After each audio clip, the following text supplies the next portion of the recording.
गांव के बाहर दूर दूर तक फैले उस घने जंगल में कोई जाना नहीं चाहता था।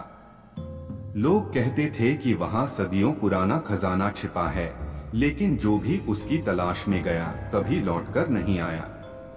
पंडित रामदास, जो इस गांव के सबसे बुजुर्ग व्यक्ति थे, ने अपनी आखिरी सांसों में सिर्फ एक बात कही थी, खजाना वहां नहीं है जहां लोग सोचते हैं, और जो उसे पाएगा वो खुद को खो देगा।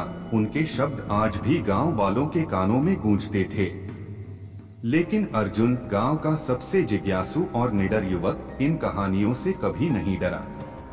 उसे विश्वास था कि खजाना सिर्फ दौलत नहीं, बल्कि कुछ ऐसा राज छिपाए हुए है जो दुनिया को बदल सकता है। एक रात जब पूरा गांव गहरी नींद में सो रहा था, अर्जुन ने चुपके से जंगल की ओर कदम बढ़ाया। जंगल में घुसते ही उसने महसूस किया कि कुछ अजीब हो रहा है। पेड़ों की छायाएं अजीब ढंग से हिल रही थीं, और हर कदम पर जैसे कोई पीछे से उसे देख रहा हो। अर्जुन के मन में डर की लहरें उठीं, लेकिन उसने हिम्मत नहीं हारी। उसके पास एक पुराना नक्शा था, जिसे उसने वर्षों पहले अपने दादा के पुराने संदूक से चुराया था। नक्शे पर एक काली स्याही से एक रहस्यमयी गुफा का संकेत था, लेकिन उसका रास्ता किसी ने नहीं जाना था। घने पेड़ों और रहस्यमयी आवाजों को पार करते हुए अर्जुन अंततः उस जगह पर पहुंचा जहां गुफा का द्वार होना चाहिए था। लेकिन सामने सिर्फ एक विशाल चट्टान थी। अर्जुन को समझ नहीं आया कि नक्शा सही था या नहीं। वह चट्टान को गौर से देखने लगा। तभी उसे चट्टान पर एक छोटे से निशान का एहसास हुआ। जैसे ही उसने उस निशान को छुआ, चट्टान अपने आप ही दरवाजे की तरह खुल गई। अर्जुन की आंखों में चमक आ गई। यह वही गुफा थी। गुफा के अंदर घुसते ही अर्जुन ने देखा कि दीवारों पर अजीब और डरावने चित्र उकेरे हुए थे। उनमें कुछ अजनबी आकृतियां दिखाई दे रही थीं, जो किसी पुराने युग के प्रतीत हो रहे थे। गुफा के भीतर की हवा भारी और ठंडी थी। अर्जुन धीरे धीरे आगे बढ़ता गया और अचानक उसके सामने एक बड़ा कक्ष खुल गया।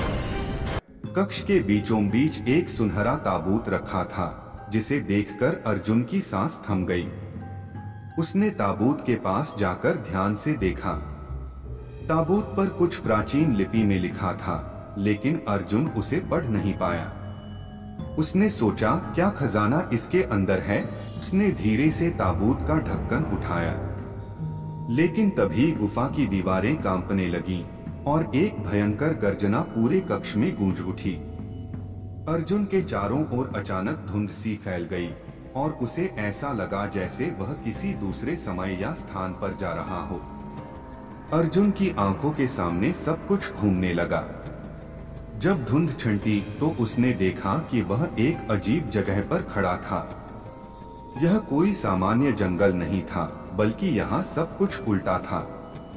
पेड़ जड़ों से लटके हुए थे, आसमान काला था और हवा में एक अजीब सी गंध थी। अर्जुन को समझ में नहीं आ रहा था कि वह कहाँ आ गया है। उसे दूर एक आवाज सुनाई दी, तुमने खजाने को छुआ, अब इसका शाप तुम्हारे साथ है।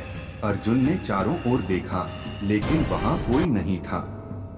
आवाज फिर आई, यह खजाना तुम्हारी जान नहीं लेगा, बल्कि तुम्हें एक ऐसे भंवर में फंसा देगा जहां से कोई लौट नहीं सकता। अर्जुन ने महसूस किया कि उसकी हरकतें धीरे धीरे धीमी हो रही थीं, जैसे समय रुक रहा हो। उसने भागने की कोशिश की, लेकिन उसके पैर जमीन में धंसते जा रहे थे। उसे एहसास हुआ कि खजाना सिर्फ एक जाल था और वह अब हमेशा के लिए इस रहस्यमय दुनिया में फंस चुका था। अर्जुन का अस्तित्व अब एक पहेली बन गया था और गांव के लोग कभी नहीं जान पाए कि उस रात अर्जुन के साथ क्या हुआ।